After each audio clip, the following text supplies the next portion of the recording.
आप जो भी काम कर रहे हैं फ़िलहाल रुक जाइए, क्योंकि मैं आपको मानव इतिहास के सबसे बड़ी खबर देने जा रहा हूं। दरअसल अब से कुछ ही घंटे पहले अमेरिकी स्पेस एजेंसी नासा ने एक प्रेस कॉन्फ्रेंस करी है और उसने नासा ने जो बताया है और जो दिखाया है वो मानव इतिहास की सबसे बड़ी खोज कहा जाए तो गलत नहीं होगा। क्यों?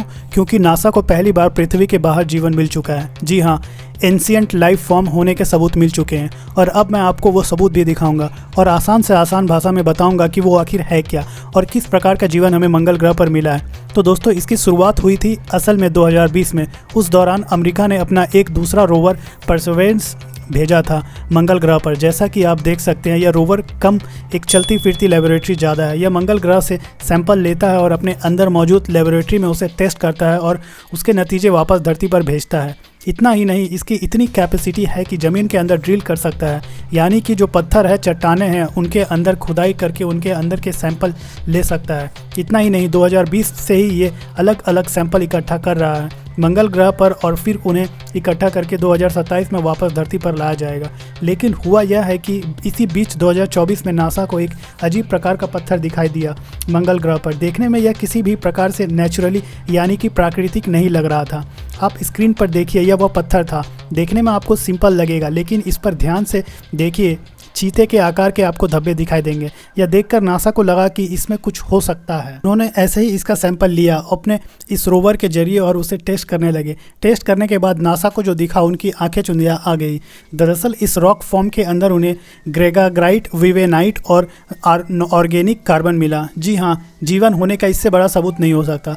दरअसल धरती पर जब भी पुराने ज़माने के फॉसिल मिलते हैं, यानी कि ऐसे जानवर जो पहले मर गए थे लेकिन धरती के अंदर दबे रह गए और उनके हमें हड्डियां मिलती है, कहीं उनके फॉसिल्स मिलते हैं, तो उनके अंदर ये तीनों कंपाउंड हमें मिलते हैं, विवेनाइट, ग्रेगागाइट और ऑर्गेनिक कार्बन।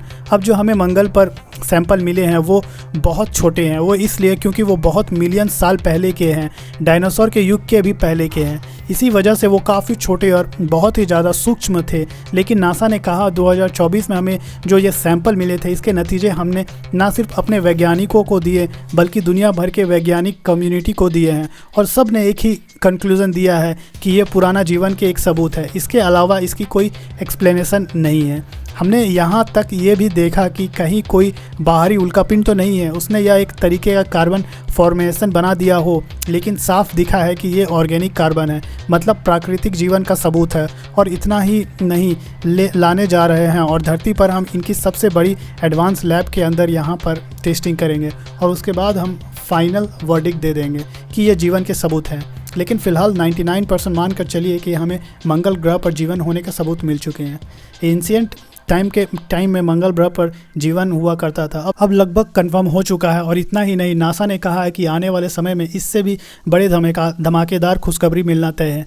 ऐसा इसलिए क्योंकि यह पूरा एक रोड है ना, इसे नासा एक खास जगह चला रहा है जो है जेजोरे क्रिएटर। दरअसल यह मंगल ग्रह का एक ऐसा इलाका है जिसे सूखी हुई झील माना जाता है। यहाँ पर ऐसे सबूत पुख्ता तौर पर पहले ही हमें मिल चुके हैं कि मंगल ग्रह पर कभी पानी हुआ करता था, बड़ी बड़ी झील हुआ करती थी, इसलिए जेजोरे क्रिएटर पर सबसे ज़्यादा भारी मात्रा में पानी हुआ करता था। यह मंगल ग्रह की सबसे बड़ी झील थी और इसका जो सूखा हुआ तल है वहाँ यह पहुँच चुका है और वहाँ पर हमें एंशिएंट लाइफ होने के और ज़्यादा बड़े सबूत मिलेंगे। लेकिन आपका सबसे बड़ा सवाल होगा कि इस डिस्कवरी और खोज के बाद अब आगे क्या?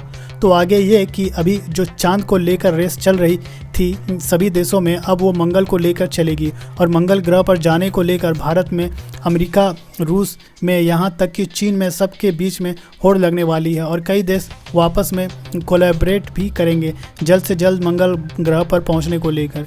इसके अलावा इस खोज से एक बात और साबित हो रही है कि हम यूनिवर्स में अकेले नहीं हैं। यूनिवर्स छोड़िए, अपने खुद के सोलर सिस्टम में जो नवग्रह है उनमें भी हम अकेले नहीं हैं। हो सकता है कि जो बाकी के ग्रह हैं जहाँ पर हमने आज तक ढंग से खोज करी नहीं है, सैटेलाइट तक नहीं भेज पाई है, वहाँ पर भी हमें जीवन के सबूत मिले और इसलिए स्पेस रिसर्च के मामले में अब क्रांति आने वाली है और आने वाले समय में यह क्रांति पूरी दुनिया में फैलेगी।